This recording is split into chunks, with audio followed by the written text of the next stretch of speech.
Hey guys, welcome back to Tennis 360, the podcast where we talk about all things tennis. My name's Anthony Hirsch. And I'm Eliza Wastcoat. Welcome back to the podcast. Today, we've had Ruud beating Tsitsipas this week in Barcelona in a revenge match from Monte Carlo. Straight sets, very high level from Casper. It was really exciting to see Casper get over the line and finally win a tournament above 250. He played really well, really aggressive as well. From his side, and I felt like he had, a good opportunity to learn from last week what he needed to do better.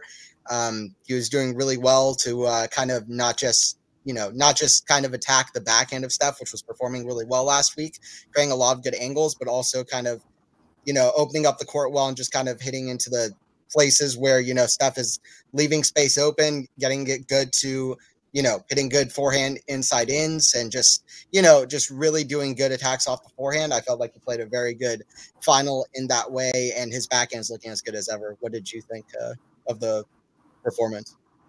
Yeah, I think it's always great to see a player overcome a previous week's loss against the same player in a final situation, and also playing for a title that's a bigger title than he's ever won and having lost in a number of these situations. So I thought that showed really good resilience, really good composure, and a willingness to kind of go back and analyze what went wrong in Monte Carlo and where he could make adjustments. And I think he did the right things. He didn't let Tsitsipas bully him from the baseline in the ways that he did last week. He had a little bit of a shaky start again, but there seemed to be a little bit more confidence in the game plan. He had a plan that he followed and executed very well. I agree. I think he didn't just rely on attacking the backhand. I thought he upped the MPH or just getting it down the line yesterday. So overall, really, great to see the adjustments. And I think these two players are most certainly solidifying themselves as amongst the best when it comes to clay court season.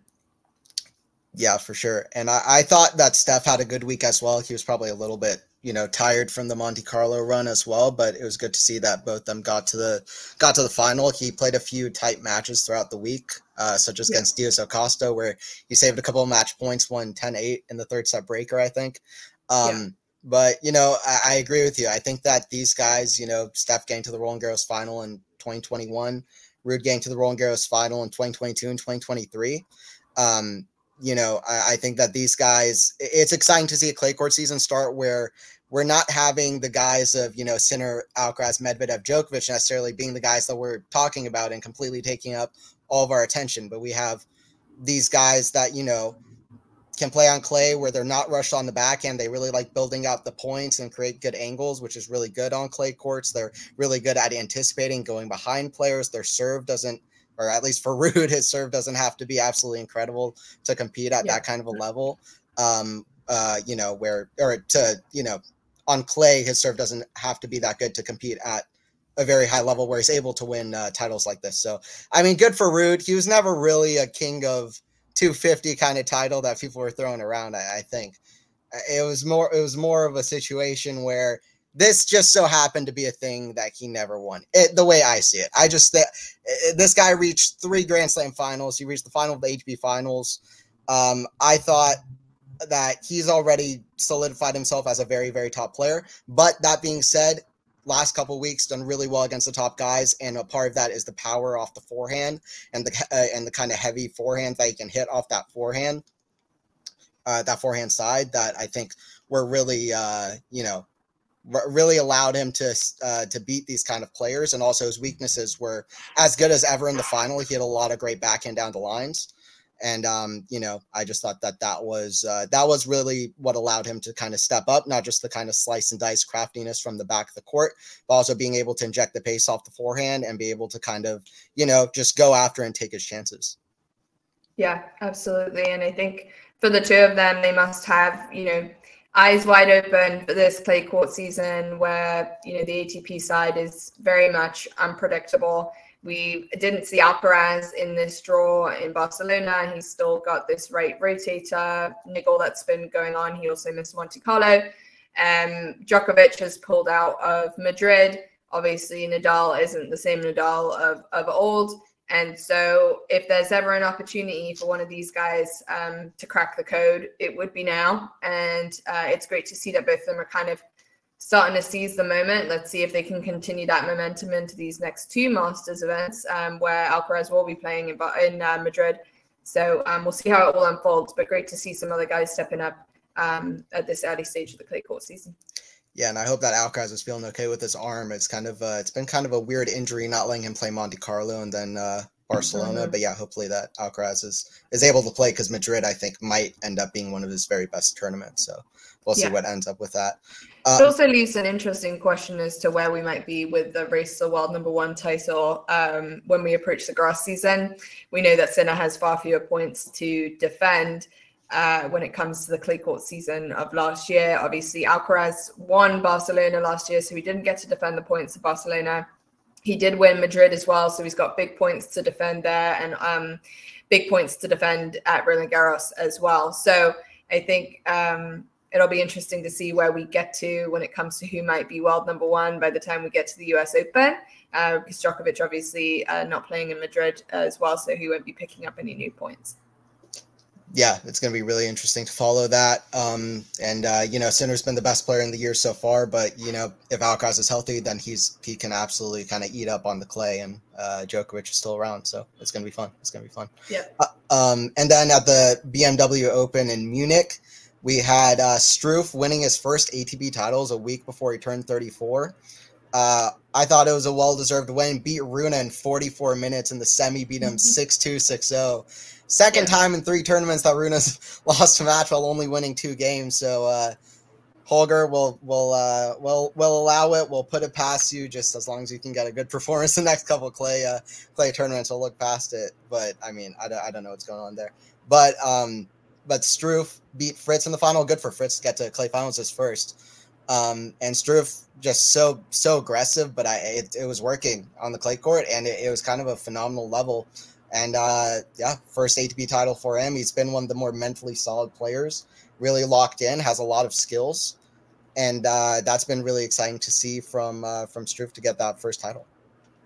Yeah, I absolutely agree. I think he more than deserves it. He had such a good clay court season last year. He made the final in Madrid and lost to Alcaraz, but really showed that he has the stuff on clay. And then he unfortunately had a couple of injuries that have kind of kept him off from the tour. But he's showing time and time again that when it comes to clay courts, he's certainly a dangerous player to contend with, and he has the game. So very well-deserved first ATP title, the 3rd oldest ever to secure his first ATP title when it comes to the history books. And I think he executed very well throughout the week. He also played doubles. He had a very full, packed schedule, playing multiple matches in a day. But in front of a home crowd, I'm sure he had a lot of fun doing that. Some brutal conditions in Munich begs the question as to the time of year of this tournament with climate change and kind of everything going on. I mean, it was blisteringly cold and windy at the tournament. We even saw pictures of Auger-Aliassime wearing gloves in between changeovers. And if you looked at the spectators, they were very warmly dressed.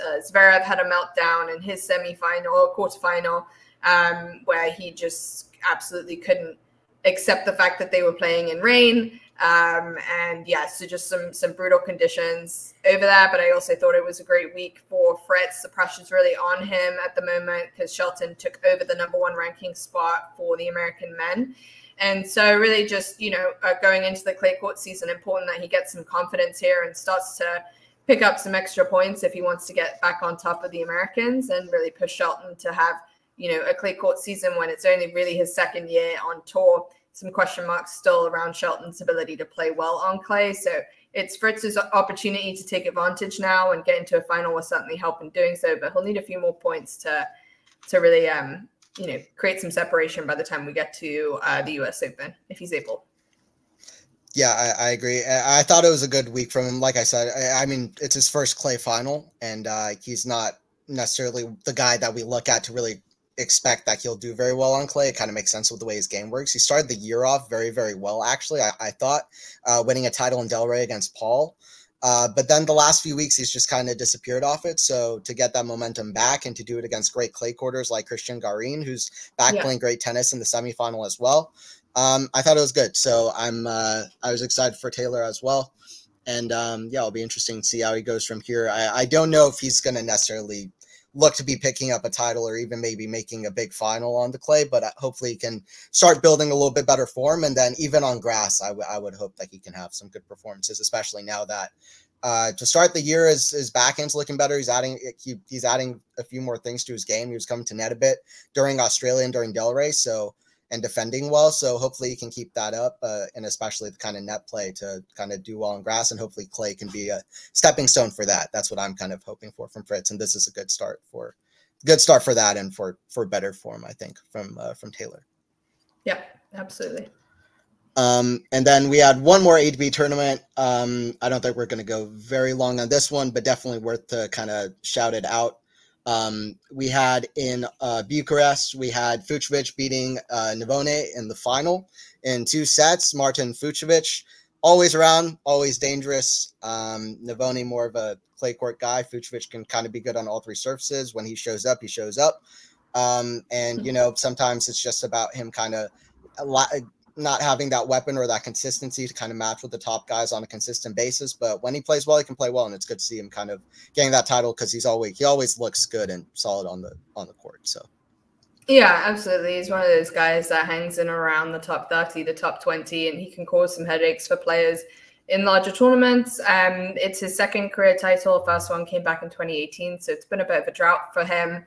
That came in Geneva. So as you say, not someone that we would think of as a particularly good clay court player, but again, somebody that can benefit from having a little bit of confidence going into some of these Masters tournaments. Could pick up even just a couple rounds of wins, will boost him in the rankings and put him in a better situation to have a good draw at Roland Garros. So he'll certainly be looking to capitalize on that momentum. Yeah, absolutely. And then on the WTA side in Stuttgart, we had Rybakina beating Swiatek in the semifinals in 3 sets, a big match, and beating Kostyuk in the final. Another good run from Kostyuk. She is one of the very top players in this year. I think she's 7th in the race, in the WTA race. Yeah, sounds about right. She's been doing very, very well in the last few weeks, especially. She beat Zhang, she beat Vondrousova, she beat Coco Gauff as well to reach the final. And but Rybakina at the end of the day, I really liked what I was seeing against Swiatek. Just becomes the 2nd player to beat Swiatek on clay, period.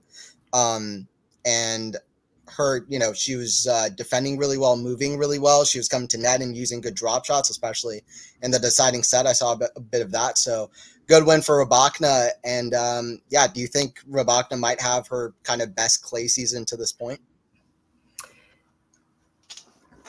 Yeah, I mean, if she can stay healthy this time around and, no injuries and no health issues, then certainly she is a threat. She looked very dangerous this time last year going into the clay court season. Of course, she got her Masters title in Rome, but she looked dangerous in Madrid as well. She was a lot of people's picks for the French Open last year, and then just wasn't well, and kind of wasn't well since then. I think that we forget she's kind of one of those players that actually grew up playing on clay court. So this is a surface that she really loves. She has 3 career titles on clay already. That's the kind of the most favored surface. She has 6 career titles total, 3 of which are on clay. So she's doing really well from that perspective in terms of, showing up at this point in the season. She has all of the weapons necessary to beat anybody on clay, as we can see how she was against Swiatek.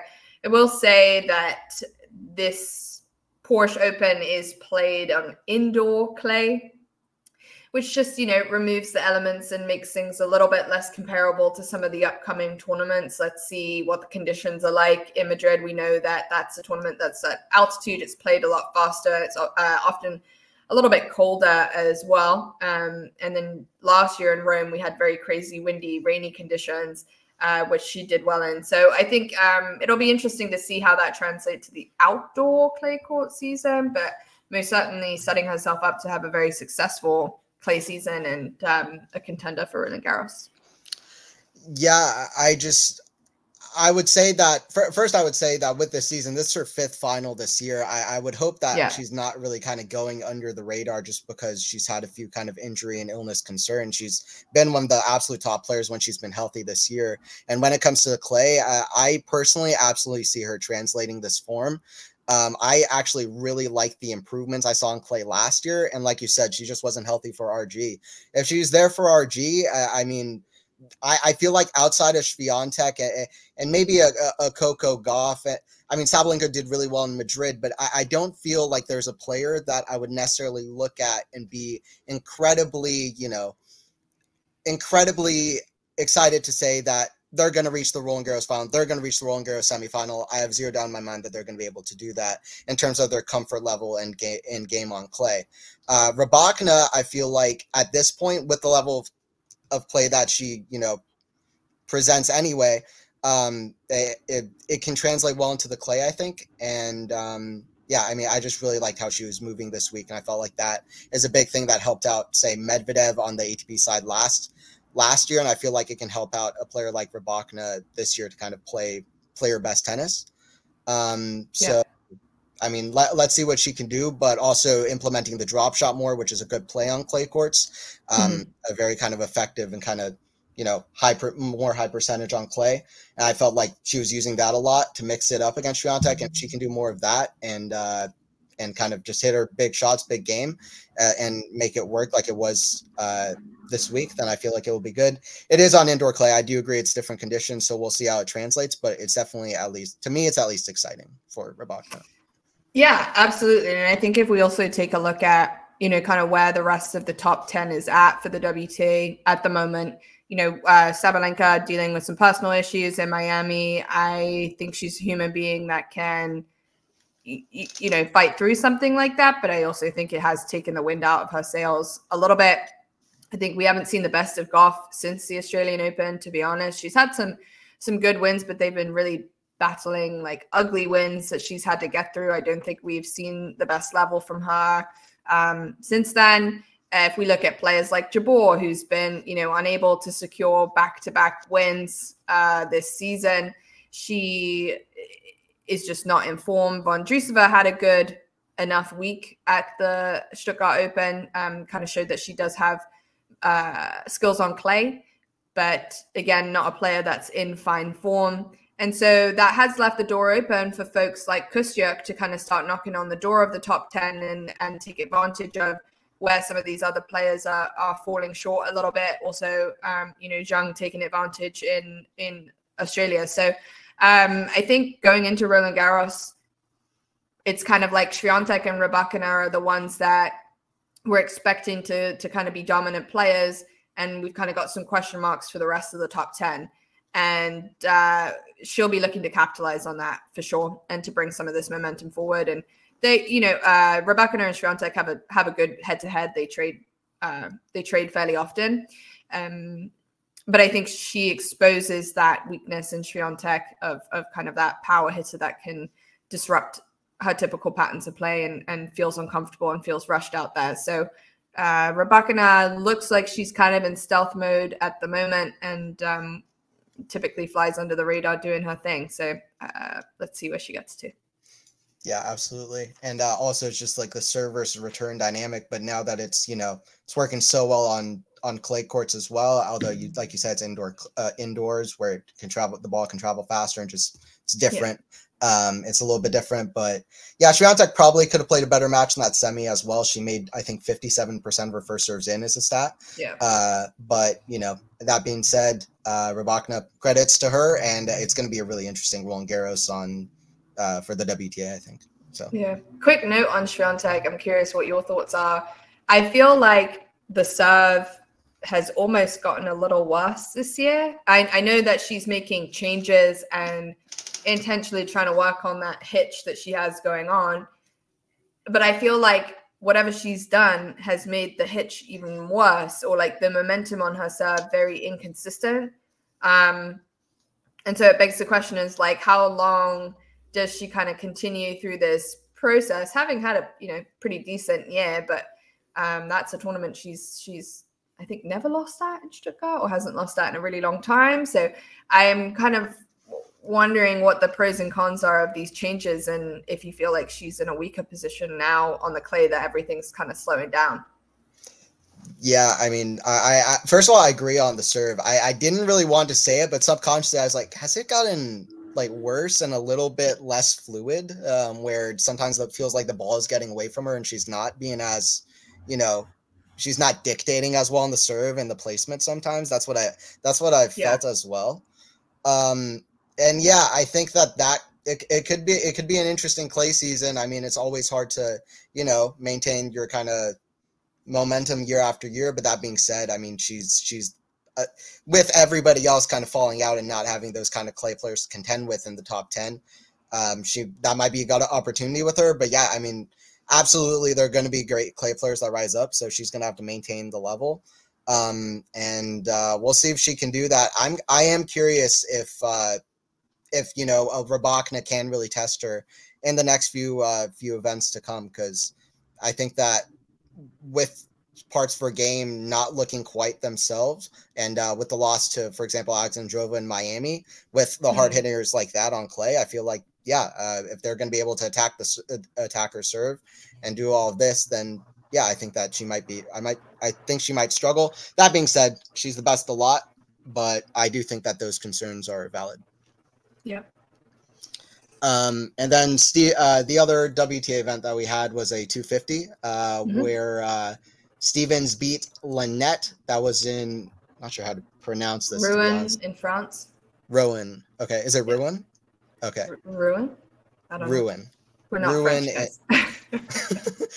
guys. Trying my best with pronunciation.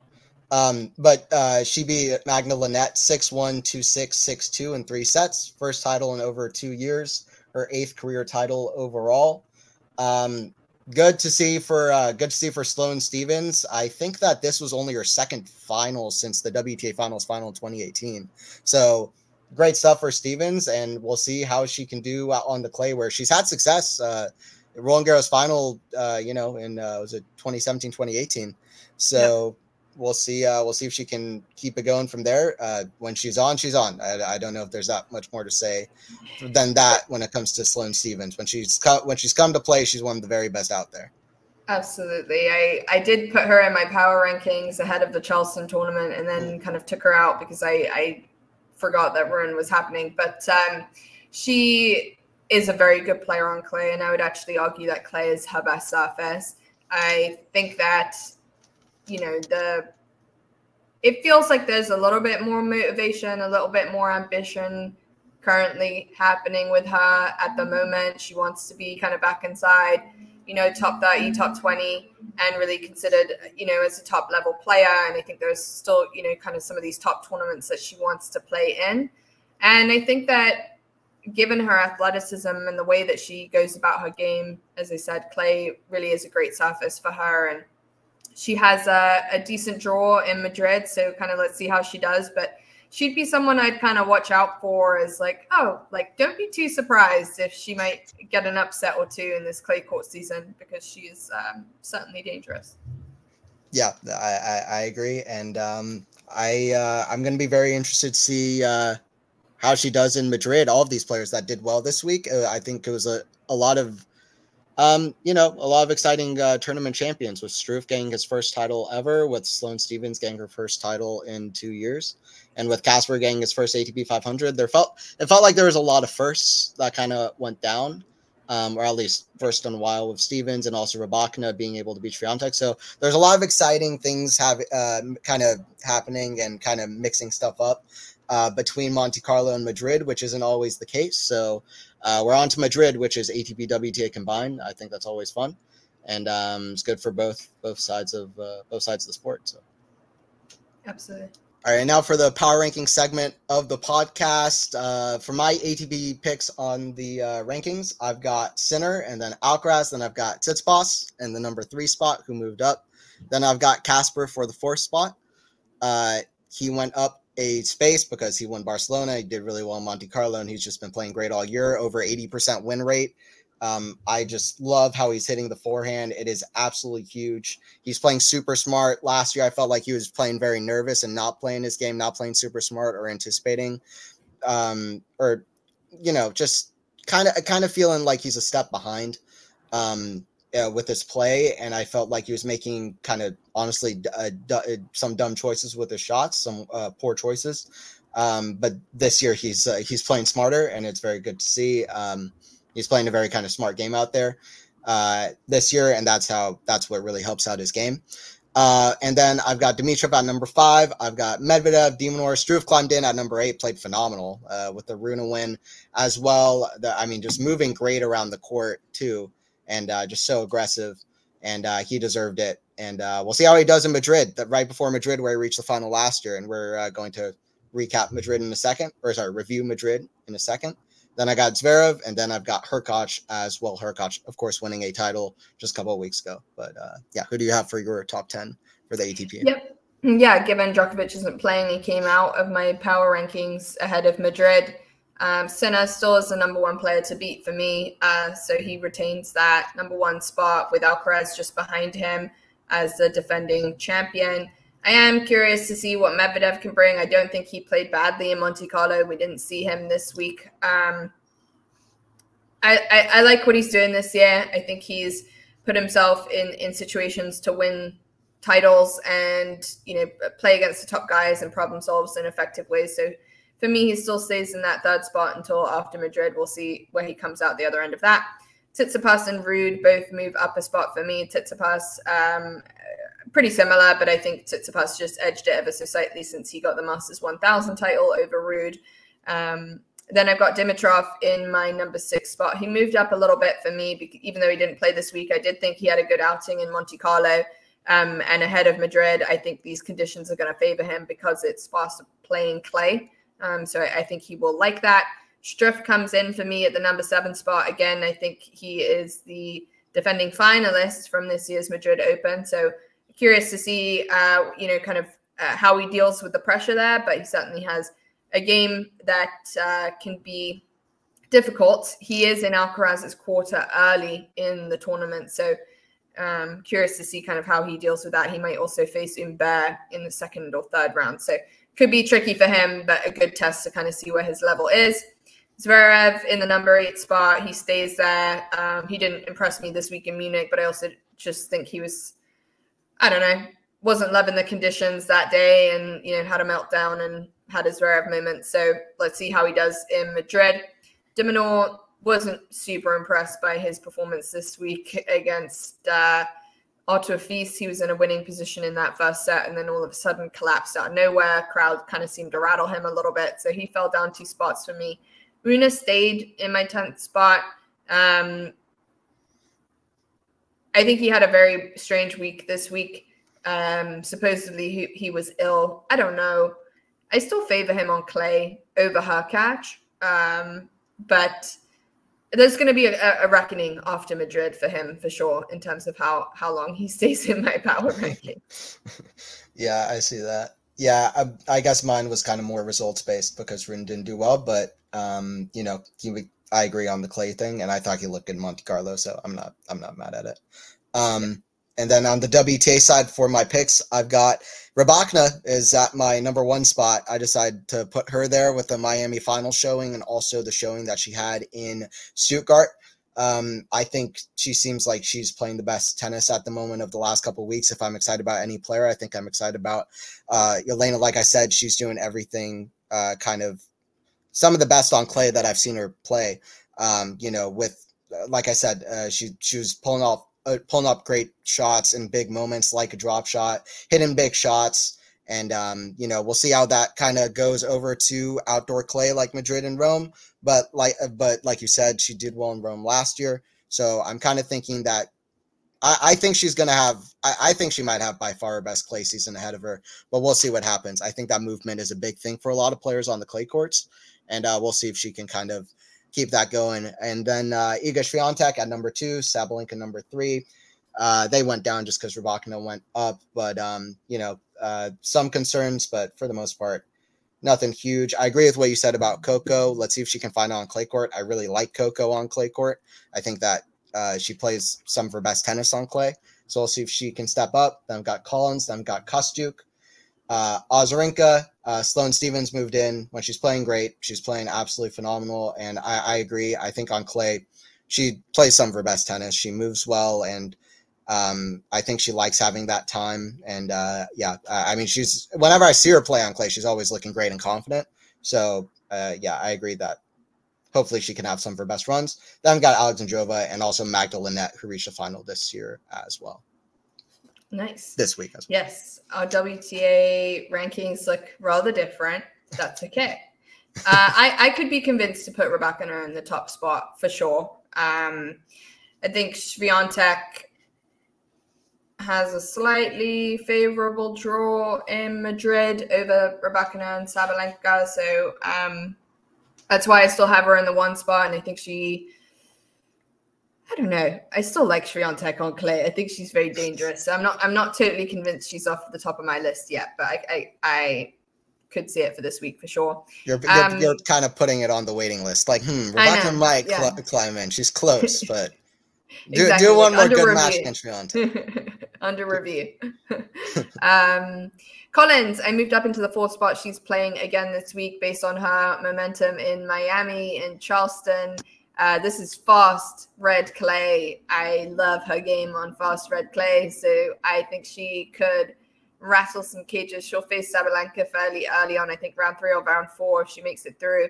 That'll be a headline match I'm very excited for, so fingers crossed we get it. Absolutely.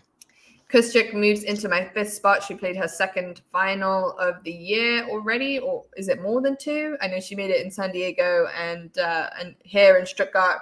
Maybe should be 2nd final, I think, but she's had like a lot of deep runs to quarters. Yeah, she had a deep run in Australia. She's really had a great breakout year, but the kind of challenge coming into Stuttgart was that she hadn't, kind of beaten any top 10 players. I think she said herself she was like 11-0 or something like that against top players. And then obviously this week she took out Zhang Goff and Vondrousova in 1 run. So that must be huge for her confidence. Defensively, her game is so strong on clay. She's such a good mover. I think she'll take advantage of that. Vondrousova did impress me this week. I thought she played a really good match against Sabalenka to win against her. And again, she's that crafty left-handed player that when she's healthy, when she's well, she can be a problem. She uses the court so well. She uses the drop shot so well.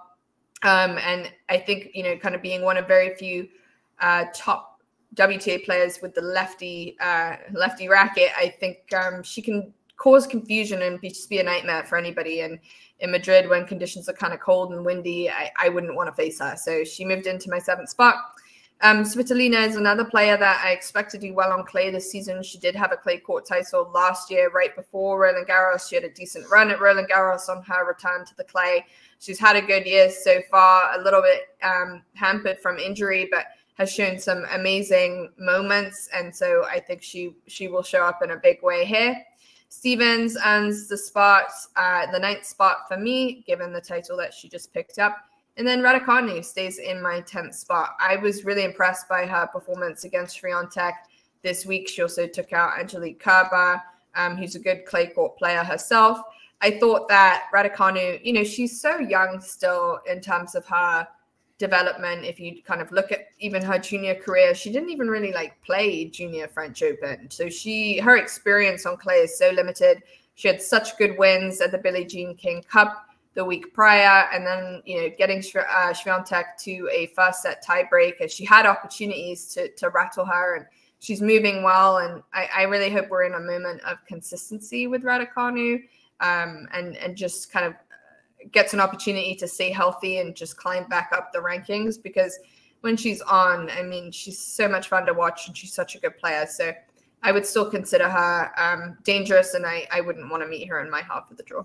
Yeah, I'd absolutely consider putting Emma back onto the top 10, because she kind of just slipped my mind because it was a bit earlier in the week. But yeah, she probably should have been in my top 10 as well. But yeah, that's a good top 10, I think, for both, even though I think they're a bit different, but I think it's good anyway. And then going into the upcoming section, we've got Madrid, the Madrid 1000 tournament in Spain. Always exciting. Like Eliza was saying, it's very kind of high altitude with a high bounce. It plays a bit quicker. It's a bit cold. That doesn't really make much difference, unless we might see some of the players shivering, which I don't know about that, but it plays quicker, and that's always fun. And it's going to be interesting to see who kind of steps up to the plate. Some interesting matchups early. Nadal is taking on Darwin Blanche, who anybody who doesn't know is a 16-year-old American kid, got a wild card. He's not even in the top 1,000 in the ATP rankings. He's got two brothers who play on the tour too, two pros. He's the second youngest player ever to have an ATP ranking point. And I mean, he's phenomenal. He's a hitting partner to Alcaraz. When you play the best players in the world, you tend to kind of pick up some of their game. And yeah, that's going to be exciting. Blanche is now the youngest player that Nadal has played. The oldest is Andre Agassi. Between Darwin Blanche and Andre Agassi, the two opponents that Nadal has played, 37 years. That's Nadal's age. It just blows my mind, honestly. So there you go. Rafa playing Darwin Blanche. That's going to be exciting. Could play De Minaur in the second round, which would be a rematch off of Barcelona. So, and then Medvedev versus Arnaldi in round 2 could be exciting. Could play Korda in round 3 as well, and that would be interesting because he doesn't really like playing Korda, and Korda is the one American player who knows how to play on clay courts. So, doesn't really want to play him, I think. Then Shapovalov is playing Diaz Acosta, who really pushed Tsitsipas. Arguably should have won that match, had match points up, and kind of blew his chances there. And then Ostapenko versus Badoza in round 2. Question of Badoza if she's going to be fit because she had to retire out of her match in the last week, despite being very close, and she was crying at the net. We'll see if she can play. She can play. That should be a really exciting match. And then Wozniacki taking on Haddad Maia as a round 2 match as well. Those are some that I'm excited for sure. Yeah, those are good picks, and we're at the kind of stage of the Masters tournament where the top 30 players have buys. So kind of the first round popcorn matches are limited, but obviously Nadal's in the mix, and then a lot of potential round 2, round 3, round 4 matches that look very exciting. For me, I have big time question marks over Badoza. She'll have to play a qualifier before reaching a round 2. She says that she had a small tear in her adductor this week in Stuttgart. There's videos of her hitting heavily strapped up. I don't know what to expect from Badoza anymore. The stop-start must be beyond frustrating for her and for her fans. So let's see where she goes. Good to see Wozniacki in the mix. Haddad Maia is a great clay court player, so that should be a lot of fun. Probably a long battle because the two of them are just fighters and warriors on the court. So that should be exciting. But the tournament is without some big names. We did mention that Djokovic is out. So is Berrettini, which I'm somewhat surprised about. Do you know why he's out? Yeah, I didn't really catch the reason why, but he's been playing well recently. So it's just kind of on and off injury stuff, I guess. Yeah. Murray is most likely just skipping most of this clay court season. Actually, no, he's not skipping it. His ankle's messed up from Miami. So yes, it is. Yeah, he's not well. The match against Mahac. Yep. Yeah. Kazo, horrible ankle injury as well. He's going to be out for a little while. Jiri, Cilic, and McDonald are out. For the moment, we'll probably get a few more before the tournament starts. Then on the WTA side, we are without Pegula, who picked up an injury in practice. Mukova is out. She's also out of Roland Garros, which is a big shame. She is just not going to be ready. Anisimova, Bencic, Buskova, Martic, Parry, and Pliskova also out. So I posed a question to Anthony. What are some of your early upset alerts on the ATP and WTA side? Yeah, so I went with Rublev for the ATP side. He's on a 4-match losing streak at the moment. He lost to, I believe Rublev lost to ADF here, whether it was last year or the year before that, but he's got him in his draw, and Fokina really likes playing on clay. And Fokina beat Rune here last year in a really good match. And also Rublev's got Rune in his section as well, but especially ADF, I would say that is a big one for me. And then also for the WTA side, I've got Kudermetova as my upset alert. And Kudermetova's got Raducanu, who, I had to, since I left Raducanu out of my top 10, the power rankings, of course, I had to say, hey, you might be able to get the upset this week. So those are my two. Who do you have as yours? Yeah, I was between Rublev and Tiafoe for early round upsets. Sure. I went with Tiafoe, just given his his form this season, and also since that Houston final, he has split with the coach that he started working with at the beginning of this season. So some instability there for him, and I'm just not sure where he's at mentally ahead of this tournament. So I wouldn't be surprised to see him go out early. On the WTA side, I have Jabeur. I just think she's super inconsistent this year. She can't seem to string back-to-back matches together on the tour, and it's just been a disappointing season for her. I'm not sure how much of that is down to injury, but it surely is taking a mental toll at this point as well in terms of her resilience. So I think she can be a fantastic player on clay, but I don't think this year is going to be her year. Yeah. I mean, also she's got a tough draw with great players like she'll play the winner, Kenin or Schmidlova. Kenin is tough. Fernandez is intersection. Potapova. Yeah. So it's a bit tough. I kind of see that.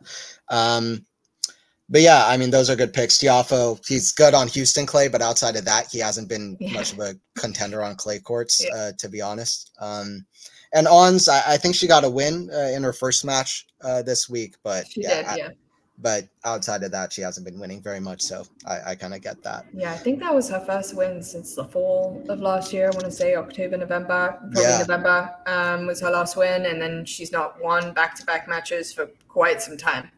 So just no momentum on her side, unfortunately, at the moment. Given that we've picked early upsets, who are your picks for the winners? My picks for the winners, I ended up picking Alcaraz, just assuming that he gets back to some kind of a health, better health. And then on the women's side is a good question. I was going back and forth with who the winner would be. On the women's side, I guess I would go with. You know what? I'm actually going to go with Swiatek for the kind of, she got the final last year and she's just, I think, the best clay player. I'm going to go Swiatek for the kind of, I don't know if it's surprise win, but I'll go with her for the win. What about you? Yeah, I think for the men, I'm actually favoring Sinner this week. I think these faster conditions are going to make him very dangerous. I think he was smart with his scheduling, taking a week off this week. Ran deep in Miami, got to the semis in Monte Carlo. I think he deserved a little bit of rest, a little bit of time off. I think his body might be in a little bit better shape than Alcaraz, who's going to be playing with something, might not be, all out in hampering him, but I certainly think that Sinner's kind of physical conditions might be in better shape at the moment. So I'm going to pick Sinner.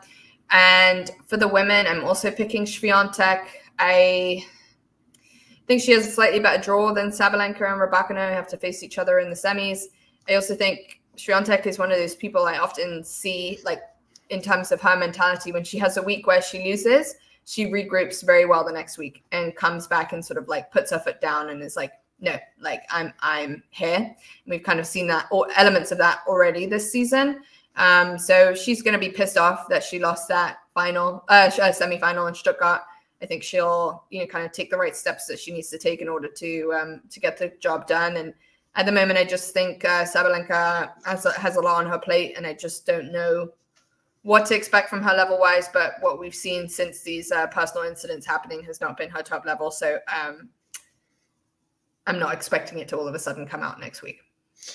Yeah, I get that, and that's why I picked that in my draw. And I think that Swiatek, that's why it makes her kind of a risky pick, but I agree that that's the pattern I think that we've seen in her career so far. And also, just because it's Madrid where some things can go against her play doesn't mean that I think it's still a clay court. And I think that, like you said, a lot of there are questions around a lot of the top 10. I'm going to go with Iga to kind of break through for that reason. And I think she'll have the motivations really set high to do so. So, yep. Finishing off with the culture. Yep. Yes, so we heard over the weekend in Barcelona that Garbiñe Muguruza is retiring. That happens after an extended break from the sport. She's been away for a little over a year now, and she's only 30 years old, but she has 10 total career titles, 4 Grand Slam finals. She won 2, Roland Garros and Wimbledon, and she really had kind of a stunning career. It felt short-lived, to be honest, kind of post-2020. She got the win in WTA finals, a prestigious title to win, but other than that, wasn't really a contender and wasn't really playing her best tennis. And it's kind of been a little bit of a harsh fall from grace at times for her. Just didn't seem like she was totally loving it or very happy anymore. So, kind of taking a break. And I think there were rumors swirling for quite some time that she wasn't going to be coming back. But obviously these days, when you hear someone retiring at 30, we think that's on the younger side. Obviously, same kind of rhetoric around Danielle Collins. When Ash Barty retired even younger than that, same sort of feeling of like, oh gosh, like, don't you have more to give? But I think it goes to show, everybody's career trajectory is different. Everybody's light burns out, at different rates. And I think for Muguruza, she was a fantastic addition to the WTA Tour between 2010 and 2020. And she'll certainly be missed because she was a lot of fun to watch when she was on her game.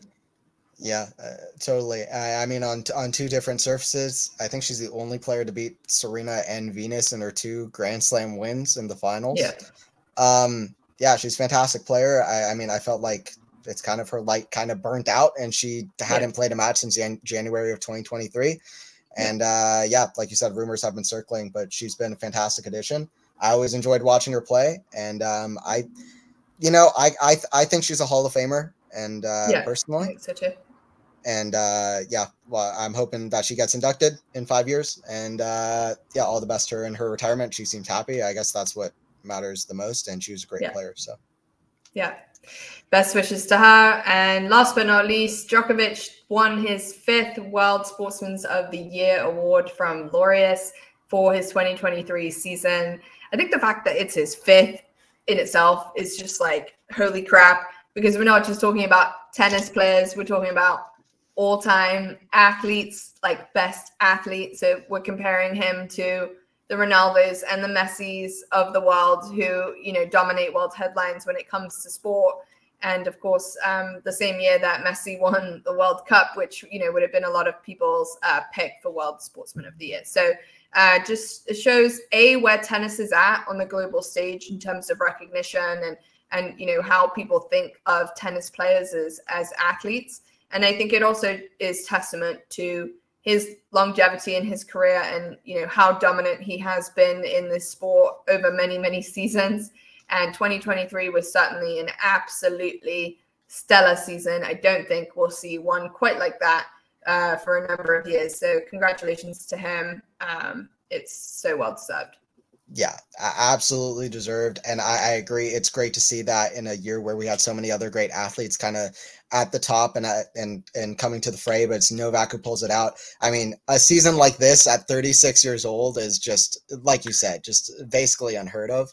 We've had seasons where Federer's been #1 in the world at 36, where Rafa's doing well and winning the Roland Garros. But for Novak to win 4 of the 5 biggest events, winning straight sets in the finals like he did, it's good to see Novak getting his credit and getting his recognition.